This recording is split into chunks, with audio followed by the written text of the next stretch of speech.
Hey there, all you sexy, confident women out there. I'm gonna do something that I've never done before, and it's gonna be super special for today because I know that you all go on a lot of dates, and I know that you sometimes don't know what questions to ask on a date. And at the same time, I want you to get to know me a little bit better. So in this video right now, I've had Colin, my video guy, compile a list of questions that I recommend you might ask on a first date so you can learn those questions, but also I'm gonna answer them so you can get to know me a little bit better. So we'll see how this goes.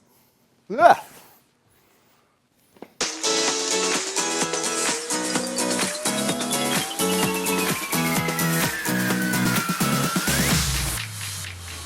Who's your hero? My greatest hero, I would have to go with my brother. He's pretty much the smartest guy I've ever met in my entire life and the most ambitious guy. And I pretty much model everything he does in life, and it works. What kind of things really make you laugh? I would go with ridiculous YouTube videos. I'm honestly always watching YouTube videos as much as possible. Huge Seth MacFarlane fan. People also always say I look like Seth MacFarlane, so I have a special place in my heart for that guy. Family Guy. I have actually, God, I can't believe I'm admitting this on camera, but I've actually broken up with a girl early phases of dating because she didn't think Family Guy was at all funny. That happened. What's your favorite place in the entire world? My favorite place in the entire world. I have done a lot of traveling in my life, and I would have to venture to say probably shark diving off the coast of South Africa. It was one of the coolest experiences. South Africa was one of the greatest trips. I spent 6 weeks there about 5 years ago, just traveling around. Went bungee jumping at the tallest bridge bungee. Stayed at Gary Player's house. He's a professional golfer, for those of you who aren't into golf. And went great white shark diving. So that was probably one of the most incredible experiences of my life, and I hope to go back soon for sure. What's your favorite movie of all time and why? Favorite movie of all time and why? I'd have to go with two. I know this is breaking the rules, but number one, Braveheart is still Mel Gibson. Braveheart. I don't know. There's just something about that movie where he's just getting the people together, freedom, that just gets the heart going every single time. And the second one is Dumb and Dumber. Still, to this day, one of the funniest movies of all time. And yeah, I mean, I know that both those movies are like freaking 10 years old at this point, but I gotta stick to those. What's your biggest goal in life? My biggest goal in life, I guess, is making Sexy Confidence a place where any single woman can go to get the answers she wants. I mean, to really grow sexy confidence. It's like my biggest focus in life right now. And I'm not just saying that because it's going on the YouTube channel. I mean, that really is my my biggest passion is working on this and building the brand and serving my audience. And you know, there's nothing in my life that I've done to date. I've had a lot of different businesses. I've done a lot of different things. There's nothing I've ever done that I've been as excited or passionate about than sexy confidence. So I'm gonna stick with it and keep making it happen for you. What's your favorite way to spend a Saturday? All right, quick breakdown of my Saturdays.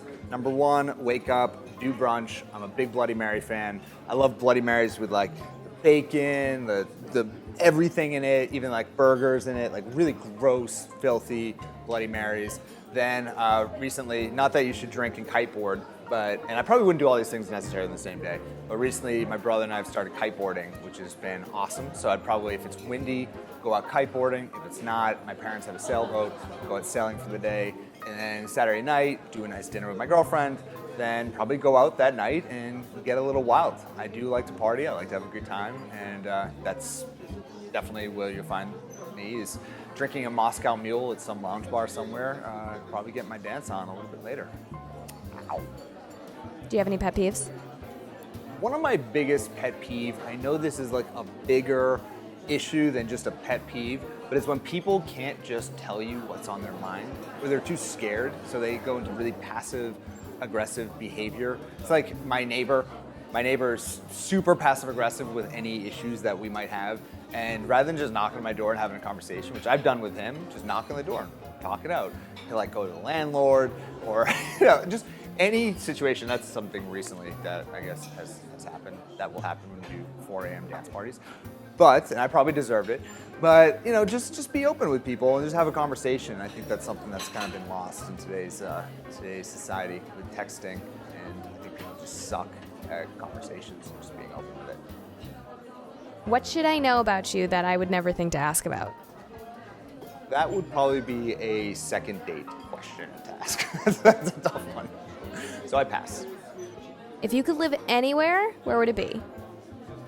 If I could live anywhere in the world right now, it would have to be tropical. Back in the day, I used to love the cold, and I used to love snowboarding and skiing and all that stuff, but I gotta tell you, Boston just had the most horrific winter of all time, and I'm sick of it. I'm done. So I'd probably have to go to Santa Monica, Southern California. Really appeals to me. I would want to say Florida. I gotta take Florida out of there. It's too hot. I'm sorry to all you Floridian Sexy Confidence fans. So yeah, I'd have to go with Southern California. That's my final answer. Go kite surfing every single day, sit at the beach while I respond to your comments. If you were just given $1 million, what would you do with it and why? I would honestly say, and I think this is a true test of whether or not you're happy with your life, that if I had $1 million just given to me today, I don't think I would change that much about my life. I mean, I love to travel. I love to do this stuff. I also don't think that money makes anyone that much happier, especially if you have a relatively stable income.